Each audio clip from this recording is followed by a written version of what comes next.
আসসালামু আলাইকুম। আজকের আমরা এই ভিডিওতে দেখব কিভাবে এক বা একাধিক প্রোডাক্ট অর্ডার করবেন। প্রথমে অর্ডার করার জন্য আপনি অ্যাপটি লগ ইন করে নেবেন। আমার অ্যাপটি লগ ইন করা আছে, তাই আর লগ ইন করতেছি না। নিচে লগ ইন অপশনে অথবা উপরে 3 ডট অপশনে ক্লিক করে আপনি লগ ইন করে নেবেন। লগ ইন করার ভিডিওটি দেওয়া আছে, ওটা দেখে নিতে পারেন।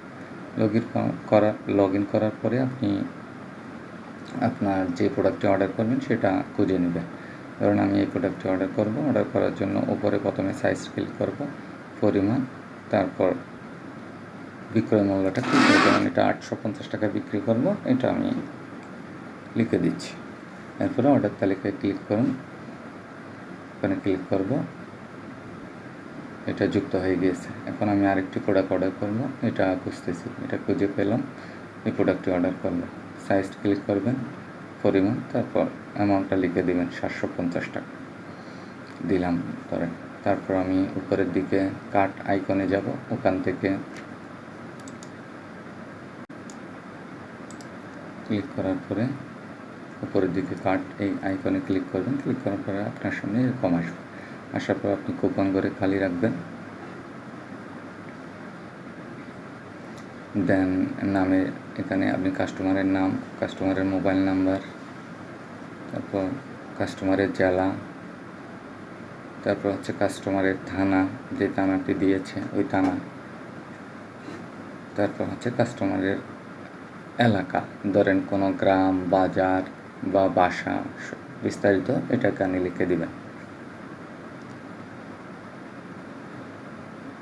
লিখে দেওয়ার পরে এখানে হচ্ছে গুরুত্বপূর্ণ বিষয়, আপনার যদি আপনি পুরাতন হয়ে থাকেন, আপনার ওয়ালেটে টাকা থাকে, তাহলে উপরে 1 নম্বর ওয়ালেটটা সিলেক্ট করবেন। যদি আপনি নতুন অর্ডার করে থাকেন তাহলে 2 নম্বরে পেমেন্ট ডেলিভারি চার্জ, বিকাশ, নগদ, রকেট, এটা ক্লিক করবেন। আর যদি আপনি সম্পূর্ণ টাকা পরিশোধ করে অর্ডার করতে চান, সম্পূর্ণ অর্থ প্রদান, এখানে ক্লিক করবেন। কাস্টমার যদি আপনাকে ডেলিভারি চার্জ দিয়ে থাকে তাহলে এখানে টিক চিহ্ন দিবেন, নাহলে দিবেন না। তারপর আপনার কোনো নোট দেওয়ার থাকলে নোটটা এখানে লিখে দিতে পারবেন, যে আমি লিখে দিচ্ছি তাড়াতাড়ি ডেলিভারি দিবেন। তারপর আমি পেমেন্ট ডেলিভারি চার্জ এটা দিয়ে অর্ডার করব, 2 নম্বর, এটা ক্লিক করব। এখানে ক্লিক করলে আপনার বিকাশ, নগদ, রকেট এটা দেখতে পাবেন। ধরেন আমি বিকাশে ডেলিভারি চার্জটা পেমেন্ট করব। এখানে যে টাকাটা দেখাবে ওই টাকাটা আপনি এখান থেকে এই নাম্বারটা নিয়ে আপনি সেন্ড মানি করবেন। খেয়াল করবেন, এই জিনিসটা ভালো করে পড়বেন। এখান থেকে এই নাম্বারটা কপি করে 120 টাকা আপনার মোবাইল থেকে অথবা বিকাশ অ্যাপ থেকে আপনি সেন্ড মানি করার পরে যে ট্রানজ্যাকশান আইডিটা আসবে বিকাশের, ওই ট্রানজ্যাকশান আইডিটা এখানে দিবেন। দেওয়ার পরে আপনি অর্ডার দিন, ওখানে ক্লিক করবেন। তাইলে আপনার অর্ডারটি সম্পূর্ণভাবে অর্ডার হয়ে গিয়েছে। এখন আমরা দেখব অর্ডারটি সম্পূর্ণ হয়েছে কিনা দেখার জন্য আপনি উপরের দিকে ম্যান আইকন, এখানে ক্লিক করে আপনার প্রোফাইলে যাবেন।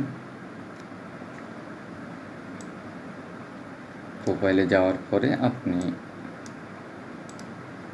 অর্ডারের এখানে ক্লিক করবেন। ক্লিক করলে তাইলে আপনি দেখতে পাবেন আপনার অর্ডারটি ঠিকভাবে প্লেস হয়েছে কিনা। আসসালামু আলাইকুম।